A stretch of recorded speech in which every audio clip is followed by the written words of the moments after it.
What if you took a classic Japanese novel about inherited trauma and dropped it right into the coal-dusted hollows of Appalachia? Well, today we're diving into a powerful screenplay that does exactly that, exploring how the ghosts of our past aren't really bound by geography at all. And this idea from the original author, Kenzaburo, really sets the tone. What we're exploring here isn't just about one family in one town. It's bigger. It's about this universal feeling that the struggles of our ancestors, well, they don't just vanish. They linger. They echo. But here's the twist, right? It's one thing to inherit memories of hardship, but what happens when that cry from the past is all about straight-up violence? When those memories are soaked in the blood of labor wars and family betrayal, that's where things get really intense. And that's where our story truly begins. So we start with a pretty classic story beat, the homecoming. But let's be clear, this is no warm welcome.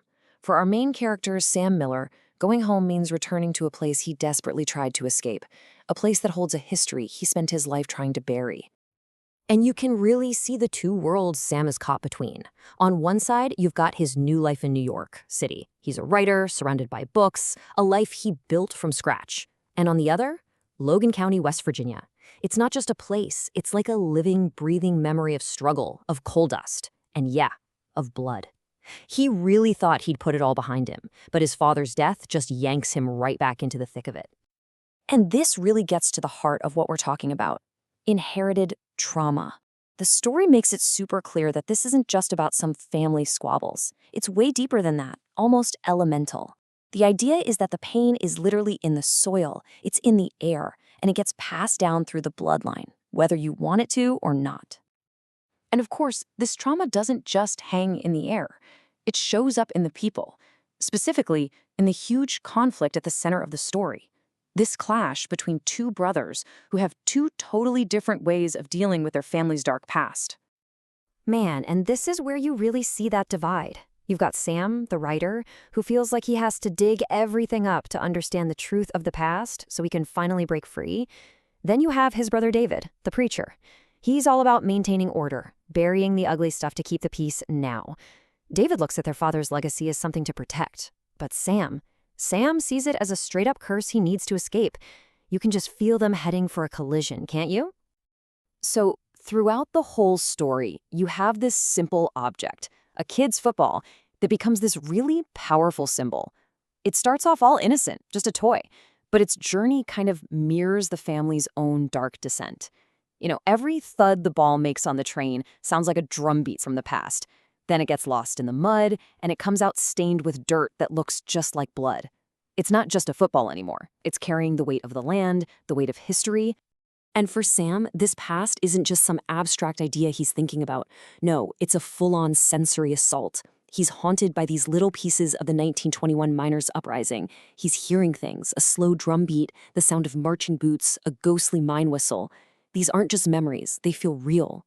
It's like history is bleeding right into the present, and it is terrifying. And this is where Sam just completely rejects his brother's entire worldview. See, for David, order means peace. It means stability. But for Sam, who's wrestling with the ugly history of what happened to the miners, that same order was just a code word for oppression, for a boot on someone's neck. So this isn't just two brothers arguing. It's a fundamental fight over what justice even means. So you have all this tension just simmering under the surface, between the brothers, inside Sam's own head, even in the town itself.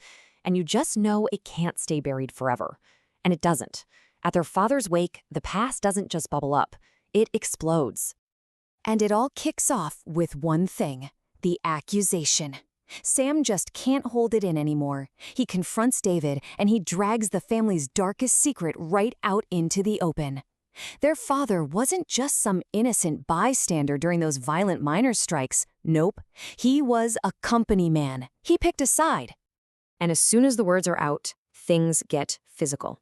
Immediately, the brothers are at each other's throats, and the whole wake just descends into complete chaos. The sound of dishes exploding, glass shattering, it's the perfect physical manifestation of the historical violence they've been fighting about. It's not history anymore, it's happening right there in their living room. And we get to this one critical, terrifying moment. Sam has David pinned down, his fist is raised, and it's trembling.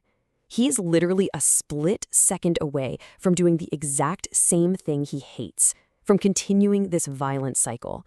He's about to prove that the family curse is alive and kicking right inside of him. But then, that's the turning point. His wife Emily's scream just slices through all that noise and chaos. And she's not just yelling at him to stop fighting, it's so much more than that. She's begging him not to be swallowed by that same generational rage. She's pleading with him to break the cycle, for their kids. It's a plea for him to choose a different future.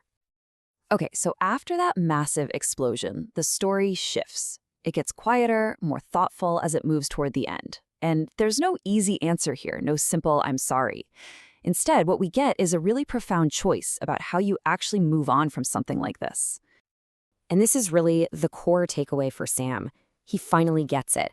You can't outrun your past, and you can't just bury it like David wants to, because that only lets it fester and grow toxic.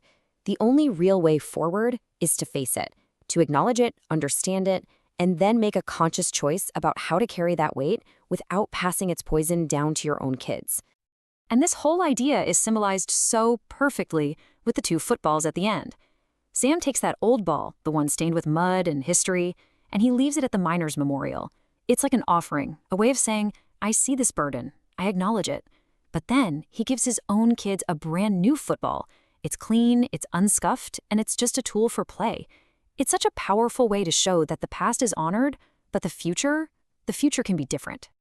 You know, the story really avoids that cheesy, cliché Hollywood ending. The brothers don't reconcile. They don't hug it out. What they get is something a lot more subtle and honestly probably more realistic. It's recognition.